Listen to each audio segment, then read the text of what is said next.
Hey everybody, Nemesis Bloodrock here, the Lord of Shadows. Joined by the Huan. And me, James 107. Today we talk RWBY. Let's go! RWBY is one of the most overrated franchises in terms of power. Okay, sure, Yang may be able to beat Tifa. I mean, as a fan of both Final Fantasy and RWBY, I'm rather indifferent on who wins. But in terms of versus battles, I've seen a lot of curb stomps. Magneto would own Pyrrha, Akame would own Blake, Jotaro would own Yang, and Blaze's cat would own Cinder. That's sad. But in the RWBY world, who is the strongest? Now, this is not going to be in terms of strength, speed, durability, and such, but overall feats and powers. Now, out of the strongest of Team RWBY and Juniper, well, they're probably going to be debates for not Death Battle to cover, but only one of them is in the running. In fact, the people in the running are mostly older people. So let's cover all of them, and then decide who gets the bronze, silver, and gold medals. Also, I should address that at the time of this video, we don't know the full extent of RWBY Silver Eyes or why it's summoned. And as an extra, best girl Yang wasn't put in for a couple of reasons. 1, she lacks feats against characters of the level of power shown here. 2, her best feats involve teamwork, and not one-on-one. 3, while a semblance could give her a huge advantage in a battle royale scenario, looking at them facing each other one-on-one, it's less useful against characters like Tyrion or Crow or Glinda and, well, Nier.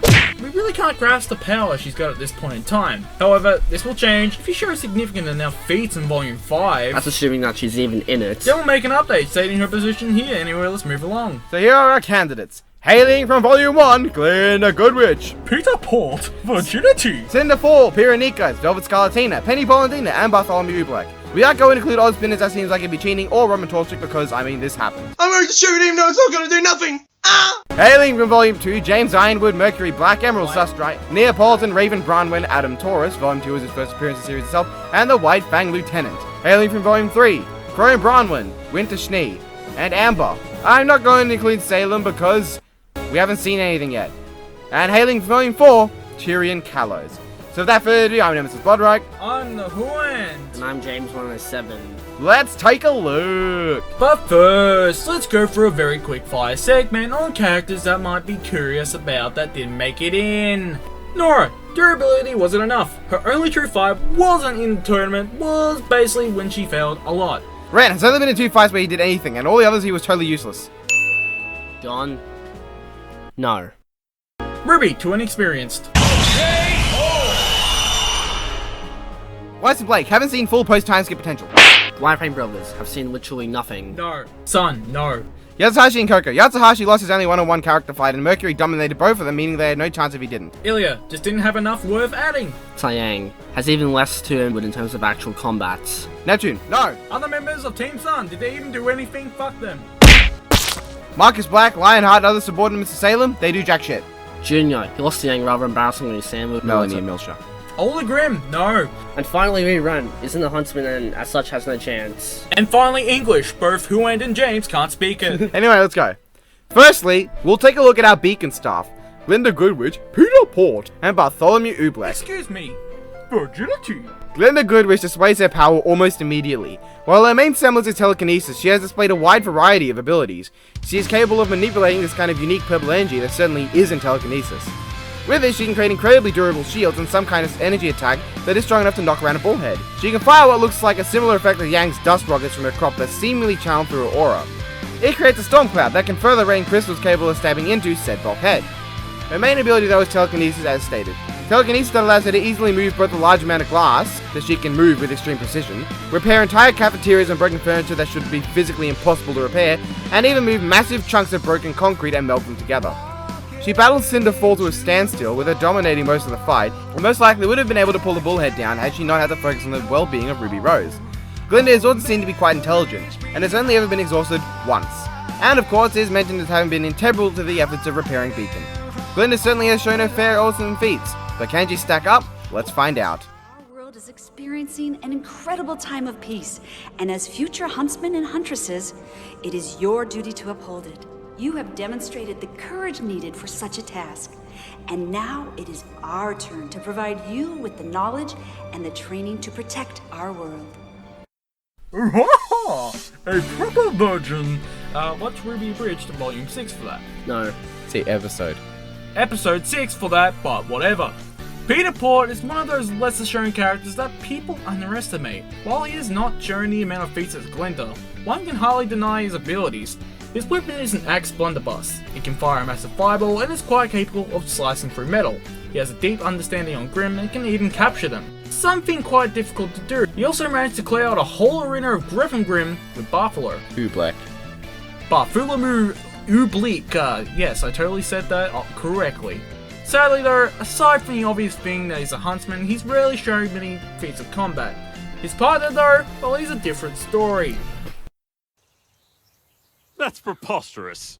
Bartholomew Black is straight up fast as hell. Black is one of the fastest characters in the series, able to zoom around at ongoing speeds and difficulty, and it shows in battle. So most characters wield like a sword or a shield or a gun, but Black wields a fucking thermos. He's earned a PhD and is a doctor as well as a professor. He's extremely smart with lots of knowledge on history, Grimm, and combat.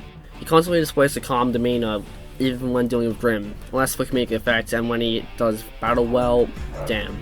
He can fire massive fireballs that literally blow up a lot of shit, and was able to solo a paladin that took all the efforts of Team RWBY to beat with ease. He can even use his speed and explosive prowess to great effect.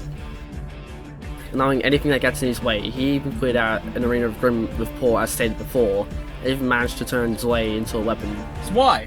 Whatever. Ublik is easily the fastest in this gaggle of humanity. Gaggle? What do you call a group of people? An infestation! Moving along. Here we have our only Beacon student candidates, Pyronikos and Velvet Scarlatina. Pyronikos is quite possibly the best in Team Juniper. She has shown a lot of combat prowess during her time at Beacon, almost never in a disadvantaged position. She wields Miluo and Akuo, a pair of a spear, rifle, short sword, and a hop-on shield. Pyro is a world-renowned fighter. She is able to snipe from an incredibly far distance and has amazing throwing power with her weapon. She can throw, block, and maneuver around the battlefield with her shield, and even use her two weapons in conjunction to both defend while having a point to rest her gun. She was able to run from the Deathstalker without much issue, and even took getting smacked by it, and was able to continue fighting for quite a while. She's able to use her semblance of polarity to manipulate metals both subtly to give the illusion of being untouchable while mildly manipulating weapons and body parts that are composed of magnetic materials away from her, and also in large quantities to throw a whole room of fucking drink cans, as well as massive gears and even just a chunk of metal. She was able to single-handedly defeat an entire team, a feat only shared with Tyrion Kalos and if you want to count Nora Valkyrie, and even took on the Four Maiden Cinder. While it was clear she was disadvantaged throughout the fight, her ability to hold her own and even gain the upper hand every now and again is quite noticeable, even surviving an attack that shattered the entire top of the tower they were fighting into pieces. To put this into perspective, while it's true that she was losing to Mercury throughout her fight, Mercury needed the assistance of Emerald and Cinder to beat Amber, whose power was transferred to Cinder. In fact, Cinder even managed to battle Ozpin and not get totally owned. But here's Pyra managing to not only survive through most of the fight, but even get some good hits in. But yeah, she died. Spoilers. Velvet Scarlatina is a rabbit faunus, and on first glance is certainly not the one you call a strong fighter. But Velvet is actually quite strong. Her mimic semblance combined with her weapon that can create what appear to be hard-like replicas of weapons, she can literally copy attacks, including Ruby Rose's Skyward Strike, Weiss's Fire Shield, Blake's attacks, Yang's Face Breaker, and several other attacks. She soloed 2 Atlesian Paladins she fought, killing one and only losing when being blindsided. But, she's not done much else, so... Well, this is going to be kind of ironic, and you'll know why. And here I am to start the next group, so let's talk about the Atlas fighters. Penny Polendina to start. Joke is I have a monotone voice, so it's like a robot. Yeah, okay. Penny is a roboto character who has an aura and is powerful as okay.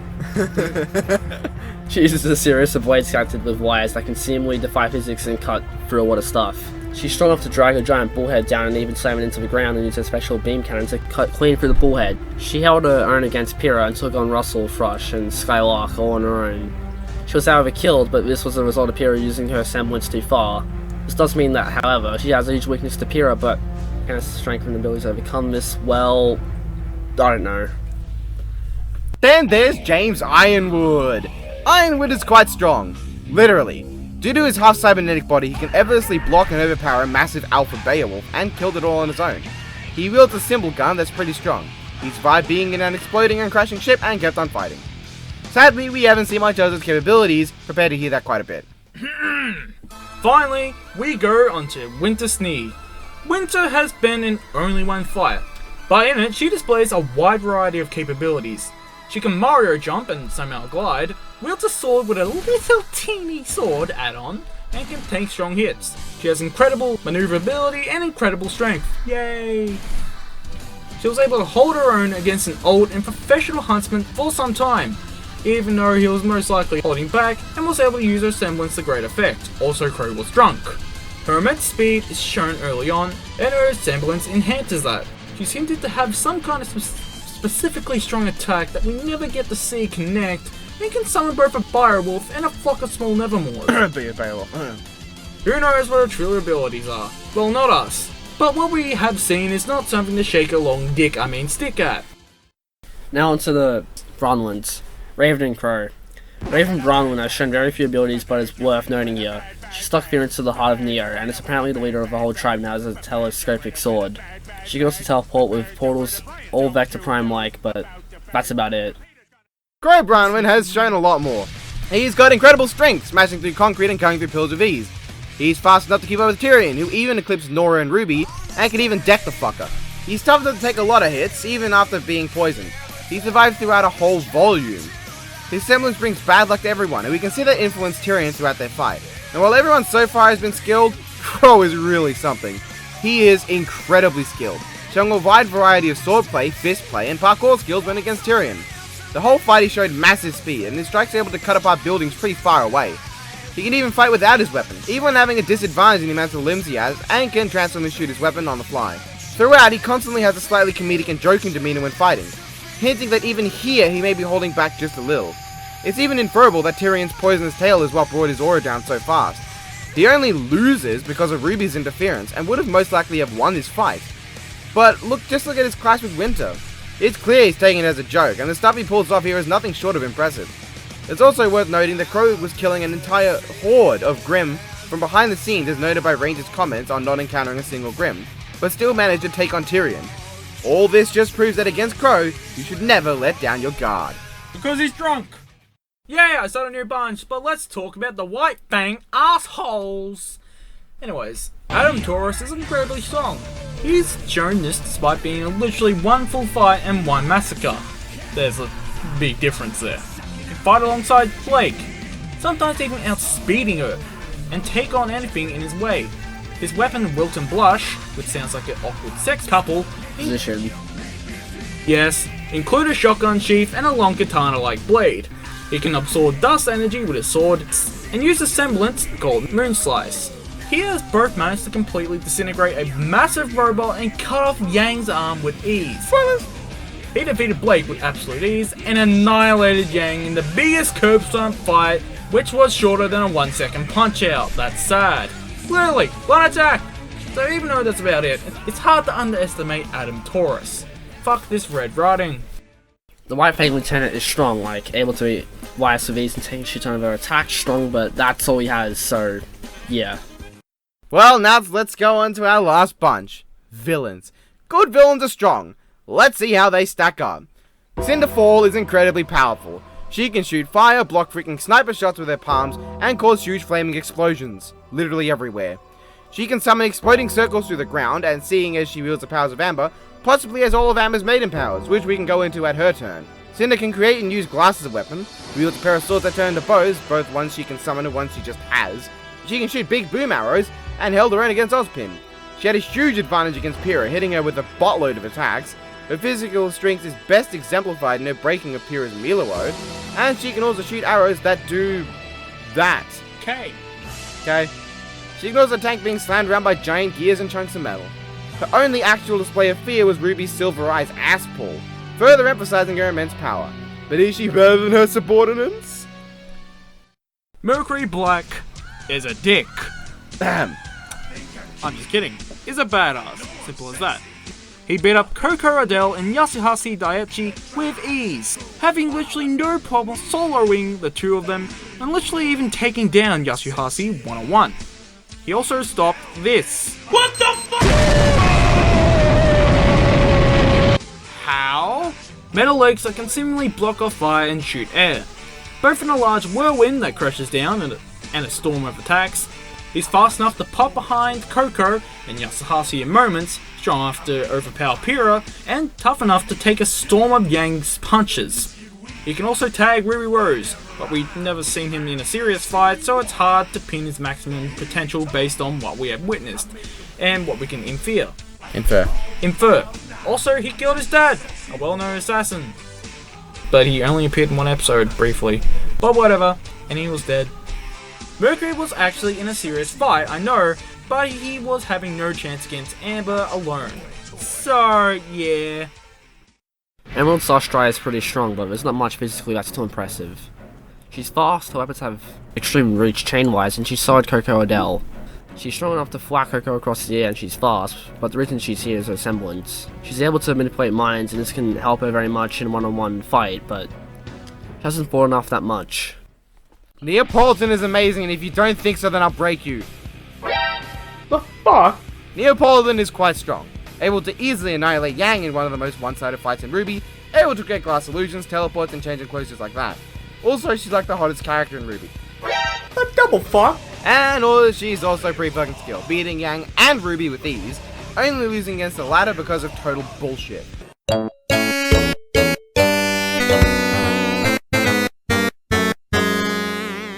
Bullshit! Hey, weapon's cool too. Finally for villains, whatever, Tyrion Kellers. Now, despite having the same name as the most badass wrestler ever, Tyrion is really powerful, his tail being able to block an attack from Nora. He's fast enough to deflect Ruby snipe shots without even looking, held his own against Crow in one of the most badass fights in the series, and I second that. His combat speed is only rivaled by Crow and possibly Winter, and his ability to utterly annihilate Team Ranger, even when surprise attacking while he fights Crow, is pretty intense.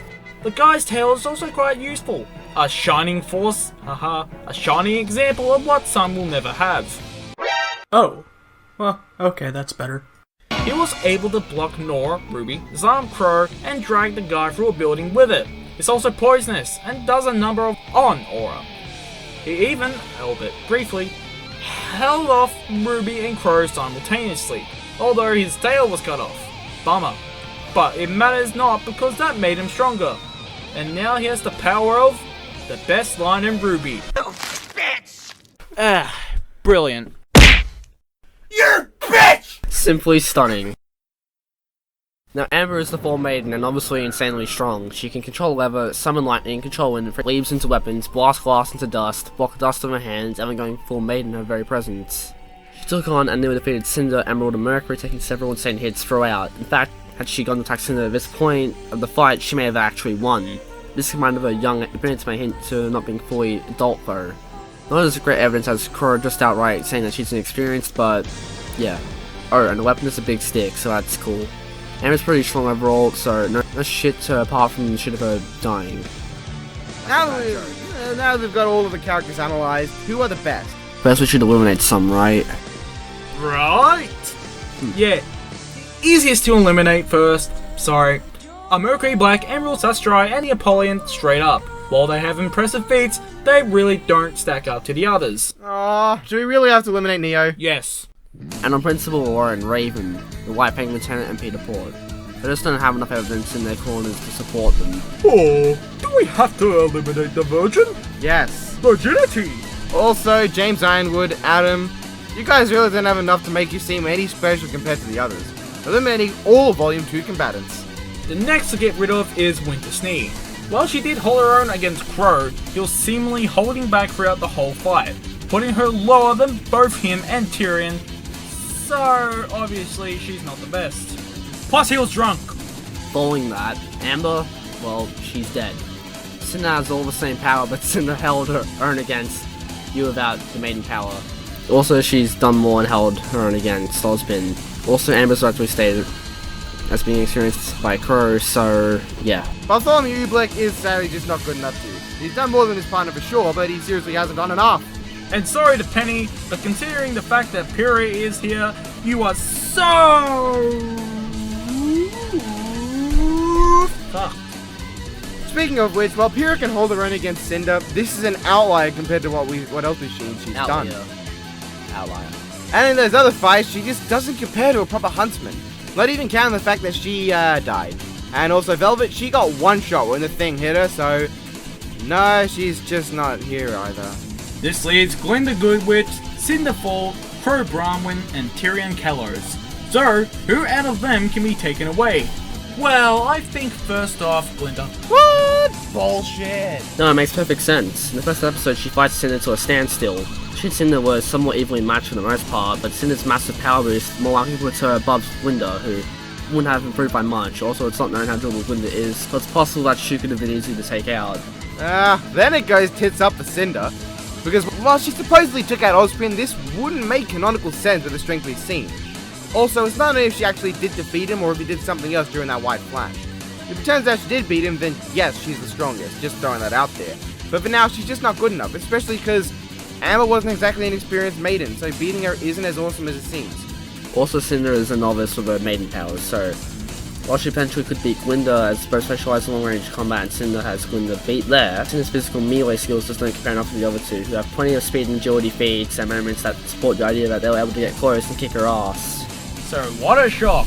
This leaves us with Pro Branwen and Tyrion Kellos. And I can say that the strongest character is...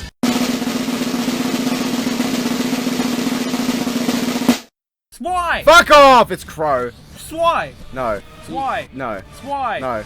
Your mum! No. Yes. Yeah, it had to be Crow. While between the two it was extremely close, it has to be noted that Tyrion was not holding back at all. And Crow wasn't exactly either, but he wasn't taking it fully seriously unless others were in the way. Crow has a constant joking aura about him, and he continues fighting even without an aura. He shows a variety of fancy moves. His strength is only matched by Yang and Nora in the series. His spear is insane. He blocks Tyrion's bullets on his own. Oh yeah, he did that. And how is this bullet blocking feat more impressive than others? Cinder blocks shots that move, apparently, much slower. Tyrion blocks shots that come at a constant pace. And of course, RWBY blocks by just spinning her scythe. Crow actually blocks these at a fast pace, and they are machine gun rounds. While not faster than a sniper shot, they come in larger quantities when fired out. And fighting without an aura, he's like the only character on the list of strongest candidates to do that and still go on without no issue whatsoever. He's so strong that despite fighting a shitload of ground before Tyrion, he holds his own and kicks Tyrion's ass. Tyrion of which defeated Team Rager all on his own. Not even Stretch Armstrong, Centaur Grimm could do that once they decide to strategize. So while Tyrion has defeated the seemingly strongest team we've seen so far, even stronger than Coffee it seems when working together, Crow also takes on Tyrion with ease. Also, Tyrion had the advantage at this point after disarming Crow. Some people try to cite this as the point where Tyrion would have won if RWBY hadn't intervened. A few things wrong with that. 1, I can say that RWBY barely distracted Tyrion considering Tyrion didn't even turn around. 2, Crow is still fought well enough, and 3, not only is Crow fast enough to evade until getting his sword, and also it can turn into a bird. That's not mentioning the possibility that Crow's semblance might have caused something to happen that would have handed Tyrion anyway. In the end, it's really hard to decide, to the point where the two arms completely evenly matched, but we just have to pin the strongest character as... Crow motherfucking Branwen. That's why. But that's just our opinion. No. Please, tell us what you think is the strongest below. Also, please note, we're not saying that Crow will beat all of them, but that he's the one with the best chance. But let's actually rank these guys. First off, we have the characters with insubstantial evidence to put them as the best. These being Peter Port, Bartholomew Ublick, Raven Branwen, James Ironwood, and the White Fang Lieutenant. Then there are characters who are candidates, but not quite strong enough to be anything more. These are Emerald Sustray, Mercury Black, Neapolitan, Velvet Scarlatina, and Penny Polendina. Finally, I get to talk. Following that are characters with 1 or 2 amazing feats, but are not anything more to support them. Them being Pira Nikos, Adam Taurus, and Witter Snee. Make on the strong but not quite strong enough characters. These are Cinder Fall, Amber, and Glinda Good Witch. Finally, we have our strongest, Tyrion Kellos and Crow Branwen, the latter of which just barely edges out everyone else, leaving us with this power pyramid. What the fuck? Change that shit! Huh? Oh, okay, soz. Please though, tell us your thoughts below. We'd love to see what you think. We know we aren't the first to do this, but still we want to share our thoughts. Well, more like Nemesis. Just leave it. Well, I don't really care, but... And so that's all we've got then. If you have anything you'd like us to address, then please tell us that too. And we may do a follow-up video if we get enough comments. Well, that's it. Hope you enjoyed the video. Yes, it was fun. My boy Crow won. He was #1 on my RWBY characters list. Fuck off, no one cares. Stop trying to rhyme. I'm not rhyming. I'm just doing the time. You're criming. Goodbye, everyone. I didn't shoot myself. Goodbye, everyone. Have a nice day, take care, eat your vitamins, and be a real American. But we're not American. Fuck off. Goodbye from me. I already said goodbye. And this is Nemesis Bloodreich signing off once again.